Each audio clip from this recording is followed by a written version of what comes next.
ලස්සන ආදර කතා අහන්න අපිත් එක්ක එකතු වෙන්න. එකාට එකා නොපෙනෙන දැඩි අන්ධකාරයක් වනයේ රජ කරමින් තිබින. සඳමැලි බොහෝ දුර දිවාවාය. තවදුරටත් දුවන්නට ඇගේ ගතෙහි වාරු නැත.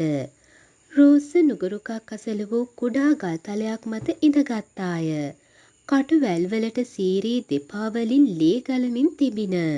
ගතෙහි වේදනාවට වඩා සිතෙහි වේදනාව බිය සහ කලකිරීම උත්සන්න වෙමින් තිබින. දරුවා හැඬීම නතර කර කිරි උරා බොමින් උන්නාය. කෙසේ හෝ දරුවා වෙනුවෙන් ජීවත් විය යුතුය.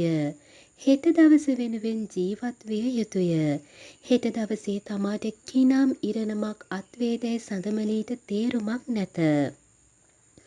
දැඩි සීතලක් දැනෙමින් තිබින. සඳමලී දරුවා දැඩිව තුරුළු කර ගත්තාය. තමා කොතරම් අසරණ වී ඇත්තේ සඳමලීට සිතින. ඇගේ දෙනෙතින් උණු කඳුළු වැල් වැටිනි. මේ අන්ධකාරය තුල තවදුරටත් ඉදිරියට යා නොහැකිය.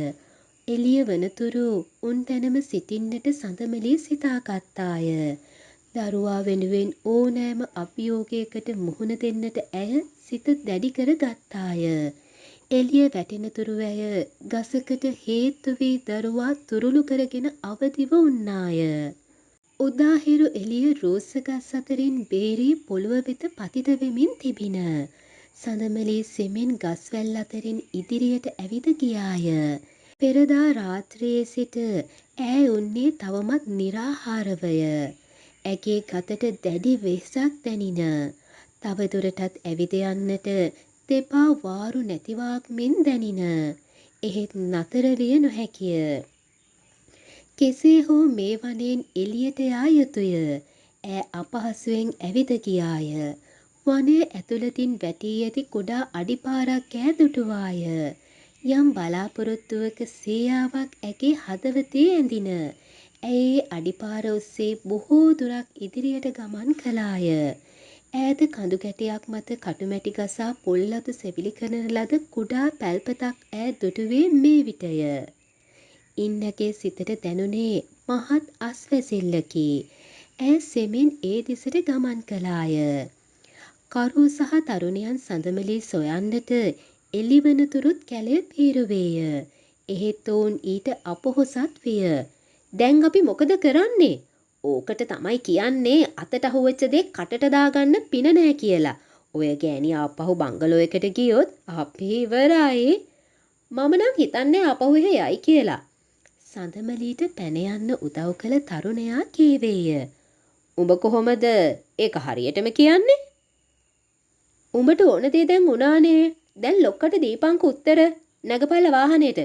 අපි කියමු වැඩේ කළා කියලා. එච්චරයි. සියල්ලෝම කිසිත් නොකියාම වාහනය වෙතට ගියහ. සඳමලී පැල්පතෙහි වූ තිලකා නැමැති ගැහැණියක් සමග කතා කරමින් උන්නාය. ඔයින් ගියා මැදයි නංගී. උඹ ඔන්නොහේ තියෙන දෙයක් කාලා මෙහෙ වැටිලා හිටපන්. මා යප්පොච්චි දරුවයි විතරයි නෝ මෙහෙ ඉන්නේ. එතකොට අක්කගේ මහත්තයා උන්ද අවුරුද්දකට විතර උඩදී කිතුලෙන් පත බෑවිලා මලා නංගී. උඹට ඉතින් සැප නම් මෙහෙ නෑ. අනේ මොන සැපක් දක්කේ. අක්කගේ මේ වචනෙත් මට කෝටියක් වටිනවා. ගැහැණිය නිවස තුලට ගොස් කට්ට සම්බෝල සමග රොටියක් ගෙනවිත් සඳමලී අත තැබුවාය. උදේට රොටි තැම්බුවා. බඩගිනි ඇතිනේ මේක කාලේ ඉඳහන්කෝ. කෝ දීපංකෝ පැටික්කි මගේ අතට. ගැහැණිය සඳමලී අත වුන් දරුවා අතට ගත්තාය. දිව්‍යාංගී යුහුසුලුව සැලොන් එකේ සැරසිලි කටයුතු සිදු කළාය. පවුලේ සියලු දෙනා මෙන්ම දිව්‍යාංගිගේ මිතුරියෝ කිහිප දෙනෙක්ද පැමිණ තිබින. තව විනාඩි 10යි නැකතට. තාම සපුමල් පුතා නැහැනේ. සුනිත්‍රා තැතිගැන්මෙන් නැසුවාය. දැන් එනවා ඇති අම්මා බය නැතුව ඉන්න. දිව්‍යාංගිගේ නැගණිය කීවාය. මේ මොහොතේම සපුමල්ගේ ජීප් රථය පැමිණ සැලොන් එක ඉදිරිපිට නතර විය. සියල්ලෝම එළියට එබී බැලූහ. සපුමල් මව සහ ජානක රථෙන් බැසගත්හ. දිව්‍යාංග සහ සුනිත්‍රා ඉදිරියට පැමිණ සපුමල් මව හා මිතුරා පිළිගත්හ. සුබ නැකත එළඹින. සපුමල් පොල් තෙල් පහන දැල්ලුවේය. අනතුරුව කිරි උතුරවා දිව්‍යා වැඩ ආරම්භ කළාය. අනතුරුව සියල්ලෝම සතුටින් කිරිබත් අනුභව කළෝය. ඔන්න දිව්‍යදුවගේ අනිත් බලාපොරොත්තුවත් අපි ඉක්මනටම ඉටු කල්ල දෙමු. තලතා සපුමල් දෙස බලා සුනෙත්‍රාට කීවාය. ඔව්වෝ දැන් ඉතින් සපුමල් පුතාගේ වචන තමයි ඕන. අපි නං හෙට අනිද්දා වුණත් ලෑස්ති. සපුමල්ලේ නෑසුනාක් මෙන් දිව්‍යා සමග කතාවක පැටළුණේය.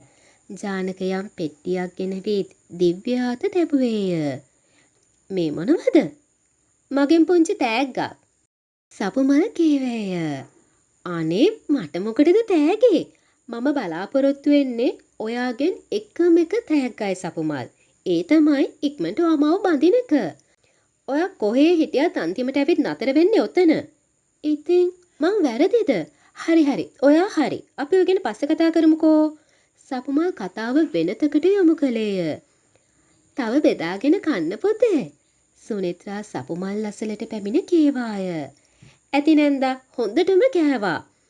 ජානක පුතේ ඔයාටත් එක්ක කිව්වේ. සුනෙත්‍රා ජානක දෙසට හැරුණාය. හරි ආන්ටි. ජානක තවත් කිරිබත් කෑල්ලක් බෙදාගත්තේය. ඔන්න දෙන්නම දවල්ට කාලයක් ඉන්න ඕන.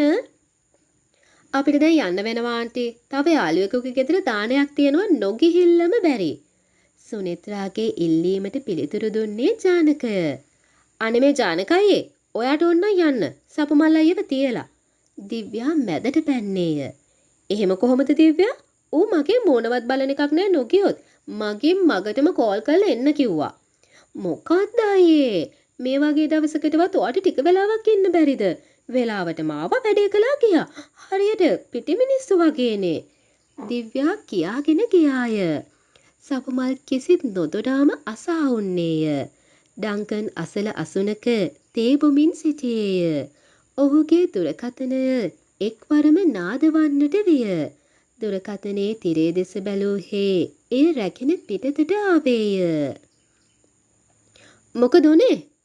ඔන්න ඔක්කොම හොඳට වුණා. දැන් තියෙන්නේ බොස්ගේ යුතුයකම තමයි. ඒ කරුගේ කටහඬය. හරි රැට හම්බ වෙමු. ඕකේ බොස් ඕකේ. ඩංකන් දුරකථනය තබා දිගු සුසුමක් පිට කළේය. සපුමා දිව්‍යාංගගෙන් බොහෝ අමාරුවෙන් ගැලවී වතු බංගලාව වෙත යාමට පිටත් විය. හේ සඳමලීගේ දුරකථනයට ඇමතුම් කිහිපයක් ගත්තේය. එහෙත් ඉන් ප්‍රතිචාරයක් නොවීය. උදේ ඉඳලා සඳමලී ෆෝන් එක ආන්සර් කරන්නේ නෑනේ බං. සපුමල් අසල අසුනේ වුන් ජානක වෙත හැරී කීවේය. ගෙදරට ගත්තේ නැද්ද? ගත්තා බං. ගෙදර ෆෝන් එක ආන්සර් කරන්නෙත් නැහැ. බලපංකෝ දැන් එකට කාලයි වෙලාව. උඹව සර්ප්‍රයිස් කරන්න ඉන්නවද දන්නේ නැහනේ. පිස්සුද? සඳමලීගේ ඒ වගේ වැඩ නැහැ. අපි මේ ඉන්නේ කොයි හරියද? කොටපොළ ගැටබරුව පහ වුණා විතරයි. එහෙනම් තව පැය භාගයක්වත් යයි හෙට යන්න.